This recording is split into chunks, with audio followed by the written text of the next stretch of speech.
नमस्कार, मैं हूं आपके साथ मयंक। आज 11 तारीख है। पिछले 12 घंटों के अंदर अमेरिका, ईरान और इजराइल के बीच किस तरह से जंग एक भयानक मोड़ लेती जा रही है, इस पर हम चर्चा करेंगे। साथ ही आपको यह भी बताएंगे कि कहां पर हमले हुए हैं, 12 घंटे के लेटेस्ट अपडेट क्या है। इसके साथ 2-3 बड़े सवालों के जवाब देने की कोशिश होगी।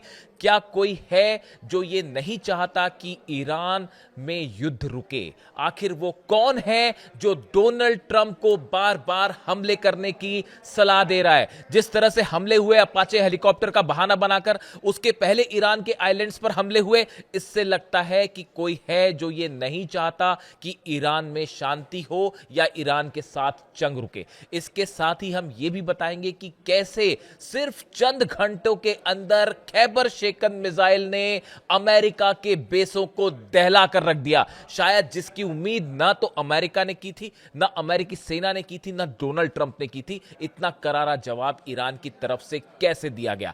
इसके साथ ही इस बात पर भी चर्चा होगी कि आखिर ईरान के जो वाटर रिसोर्सेस हैं, पानी के जो ठिकाने थे, इस पर हमले क्यों किए गए, इनसे जुड़े सारे अपडेट्स मैं आपको बताऊंगा। लेकिन इस वक्त की जो सबसे बड़ी खबर है, पहली नजर उस पर डालते हैं। देखिए, इस वक्त की सबसे बड़ी खबर, अमेरिका ने ईरान पर भयानक हमले शुरू कर दिए हैं।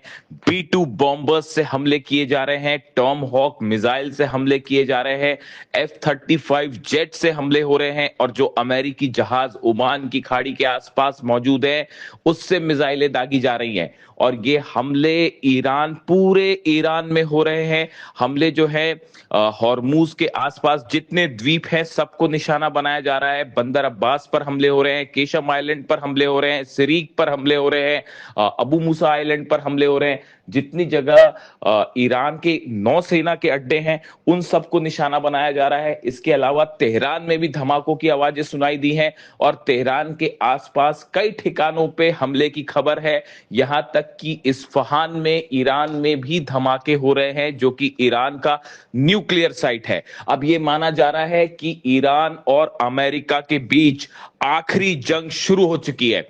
कल जिस तरह से डोनाल्ड ट्रंप ने यह ऐलान किया कि आज रात ईरान पर हमले होंगे, उसके बाद अमेरिका की तरफ से इस बात की घोषणा कर दी गई सेंटकॉम की तरफ से कि ईरान पर हमले शुरू हो चुके हैं। लेकिन इसका करारा जवाब ईरान ने भी देना शुरू कर दिया है। एक बार फिर अमेरिका के तमाम बेसिस पर खैबर मिसाइल से हमले किए गए हैं, इस तरह की खबरें आ रही हैं। शाहिद ड्रोन से हमले किए गए हैं, यानी पूरे अरब देशों में जो अमेरिकी बेसिस है वो निशाने पर है और लगातार उन पर जो है मिसाइल्स बरसाई जा रही हैं, इस तरह की खबर आ रही है। देखिए, इसके अलावा एक बेहद अहम खबर है जो पूरी दुनिया को परेशान करने वाली खबर है। ईरान ने बहुत बड़ा ऐलान कर दिया है। ईरान ने पूरी तरह से स्ट्रेट ऑफ हॉर्मूज को बंद करने का ऐलान कर दिया है। यानी अब हॉर्मूज से कोई जहाज नहीं गुजरेगा, किसी देश का जहाज नहीं गुजरेगा और ना ही कोई ऑयल टैंकर वहां से गुजरने दिया जाएगा। कोई कमर्शियल शिप भी वहां से नहीं गुजर पाएगा और किसी भी तरह की कोई व्यापारिक गतिविधि अब हॉर्मूज से नहीं हो पाएगी। देखिए, ये एक ऐसी खबर है जिससे पूरी दुनिया में अब ऑयल और गैस का संकट और बढ़ सकता है। पहले से ही हालात खराब थे और अब इन हमलों के बाद जो अमेरिका ने किए हैं, हालात और खराब हो गए हैं। इसके बाद देखिए, ईरान की तरफ से एक बहुत बड़ा ऐलान किया जा रहा है जो कि बार बार सुनने को मिल रहा है और वो ऐलान ये है कि इस बार अब ईरान की तरफ से एक ऐसा हमला हो सकता है जिसके बारे में पहले कभी किसी ने नहीं सोचा, ना किसी ने देखा। यानी ये माना जा रहा है कि ईरान की तरफ से कोई सरप्राइज अटैक हो सकता है, कोई ऐसा हमला, कोई ऐसी मिसाइल जो पहले ईरान के पास ना देखी गई ना सुनी गई। यानी पूरा यूरोप भी जद में आ सकता है। अमेरिका के ऊपर किसी भयानक हथियार से हमला हो सकता है। इस तरह के इंडिकेशंस मिलने शुरू हो गए हैं। कई ईरान से जुड़े ग्रुप्स हैं वो इस तरह का दावा कर रहे हैं कि अब ईरान की तरफ से ये आखिरी जंग है और ईरान का ऐसा हमला होगा कि इजराइल और अमेरिका हमेशा याद रखेंगे, जो पहले नहीं देखा गया। देखिए, बार बार ये बात ईरान की तरफ से कही गई है कि हमारे पर जो हमले हो रहे हैं उसका करारा जवाब दिया जाएगा, और उसका नतीजा अब ये है, जो हमले किए हैं अमेरिका ने, उसके बाद सीज फायर अब पूरी तरह से खत्म हो चुका है। जो बातचीत हो रही थी, मैंने आपको पहले ही कहा था कि अमेरिका की तरफ से जो बातचीत है उसका कोई नतीजा नहीं निकलेगा, चाहे यूरेनियम का मुद्दा हो, चाहे न्यूक्लियर मुद्दा हो, या किसी तरह का और मुद्दा हो, कोई नतीजा नहीं निकलेगा। यही बात बार बार जो है वो अली खामनेई साहब ने भी कही थी कि ईरान के साथ बातचीत का कोई मतलब नहीं है, क्योंकि ईरान धोखा करेगा, डोनाल्ड ट्रंप धोखा करेगा। ये बात खामनेई साहब हमेशा कहते थे, और देख लीजिए वही बात सच साबित हुई। पूरी दुनिया देख रही है इस बात को कि धोखे से अमेरिका ने हमला किया, धोखे से इजराइल ने हमला किया, और बहाने बना के हमले किए गए। यानी पर्दे के पीछे कोई है जो ईरान के साथ डील नहीं होने देना चाहता। कुछ ताकतें ऐसी हैं जो ये चाहती हैं कि जिस तरह से रूस और यूक्रेन का जंग लगातार चलती रहे और रूस उलझा रहे, इसी तरह से कुछ लोग ये चाहते हैं कि ईरान जंग में उलझा रहे और यहां शांति ही ना हो। ईरान के हथियारों को खत्म किया जाए, रिसोर्सेस को खत्म किया जाए, और लंबी जंग को खींचा जाए ताकि ईरान को हराया जा सके। ये बहुत बड़ी साजिश हो रही है, लेकिन ईरान की सेना ने करारा जवाब देने का फैसला कर लिया है, और ईरान की सेना की तरफ से ये बात कही गई है कि जितने हमले हम पर हुए हैं उनका अब वो जवाब दिया जाएगा जो जिसको इतिहास याद रखेगा, तारीख याद रखेगी। यानी अब एक ऐसी जंग छिड़ चुकी है जिसका अंजाम अब क्या होगा कोई नहीं जानता। पूरे अरब देश खतरे में हैं इस समय। हालात ये हैं कि सऊदी से लेके, बहरीन से लेकर यूएई, जॉर्डन, कतर, जितने देश हैं सब पर इस समय भयानक हमलों का खतरा मंडरा रहा है। पूरे अरब देश सेल्फ डिफेंस में जुट गए हैं।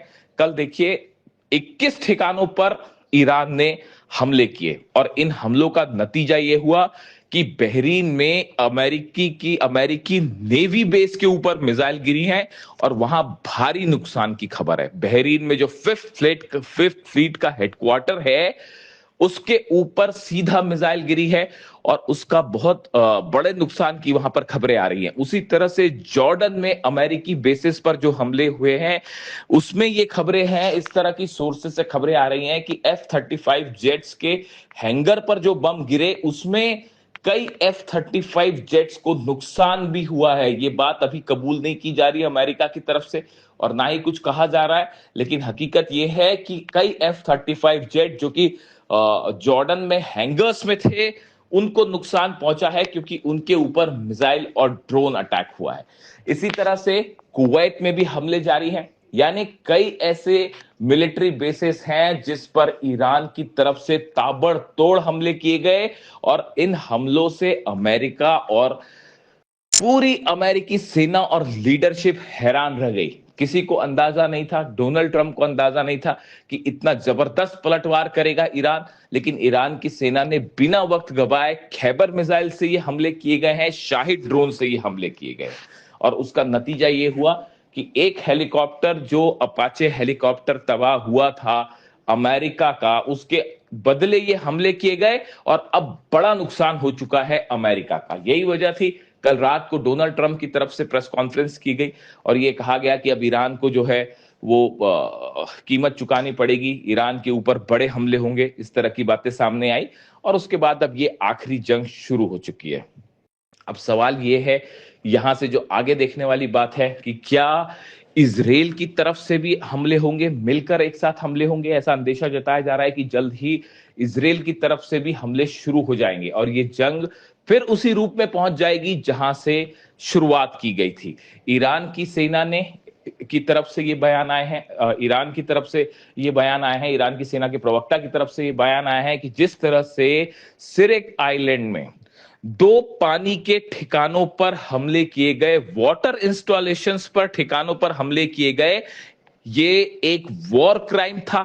करीब 20,000 से ज्यादा लोगों के लिए जो पानी सप्लाई होता है उसको पूरी तरह से तबाह कर दिया गया उस टैंकर्स को। ये मानवता के खिलाफ अपराध है, क्राइम अगेंस्ट ह्यूमैनिटी है और किसी भी तरह के सिविल इंफ्रास्ट्रक्चर को निशाना बनाना ये बहुत बड़ी कायरता की निशानी है। जिस तरह से पीने के पानी को निशाना बनाया गया, इससे बड़ी कायरता कुछ नहीं हो सकती, ये कहना है ईरान का। देखिए, इसके बाद ईरान की तरफ से कई कदम उठाए गए हैं और ऐसी जगहों की सुरक्षा की कोशिशें शुरू हो गई है जहां पर पीने के पानी के रिसोर्सेस है, रिजर्व्स है। माना यह जा रहा है कि इस जंग को लंबा खींचकर ईरान में पानी की सप्लाई को बाधित करना यह भी एक बड़ा टारगेट हो सकता है अमेरिका का और इजराइल का। इसके अलावा देखिए, इन जिन जगहों पर हमले हो रहे हैं उसमें ईरान के मिलिट्री लॉन्च साइट्स हैं, ईरान के रडार्स हैं, ईरान की वो जगह है जहां पर अम्युनिशन और भंडार होने की संभावना है। इसके अलावा अब ये भी माना जा रहा है कि जो ईरान का पावर सेंटर्स हैं उस पर हमले हो सकते हैं। जो इंफ्रास्ट्रक्चर है, जिस तरह से पिछली बार अमेरिका ने हमले किए थे उसी तरह के हमले फिर से देखने को मिल सकते हैं। पुलों पर हमले हो सकते हैं, इलेक्ट्रिक स्टेशंस पर हमले हो सकते हैं। यानी अब एक आर पार की जंग छिड़ चुकी है और इसका नतीजा बेहद भयानक देखने को मिल सकता है। अगले आने वाले 1 या 2 दिन में ये तय हो जाएगा कि ये जंग कितना बड़ा रूप लेती है। क्या फिर से पूरा अरब इसमें जलेगा? क्या फिर से इजराइल के ऊपर जो है, इजराइल का डिमोना न्यूक्लियर साइट एक बार फिर खतरे में है?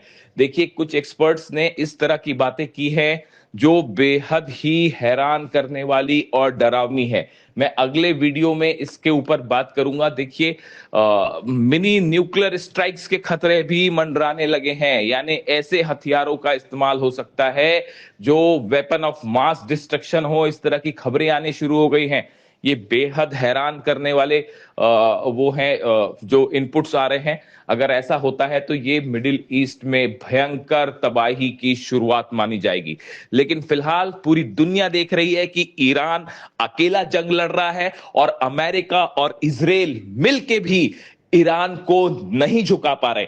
ईरान अपने दम पर लड़ाई कर रहा है, इमाम हुसैन की तरह लड़ाई कर रहा है, खामनेई साहब के निर्देशों पर चल के लड़ाई कर रहा है। और हकीकत यह है कि डोनाल्ड ट्रंप और नेतन्याहू अपनी पूरी मिलिट्री ताकत लगाने के बाद भी आज ईरान को नहीं झुका पा रहे। और ईरान का ये हौसला और ये हिम्मत पूरी दुनिया देख रही है। और स्ट्रेट ऑफ हॉर्मुज आज बंद है और इसका नतीजा अब क्या होगा ये पूरी दुनिया देखेगी। जो भी अपडेट होगा मैं आप तक पहुंचाऊंगा। Thank you so much.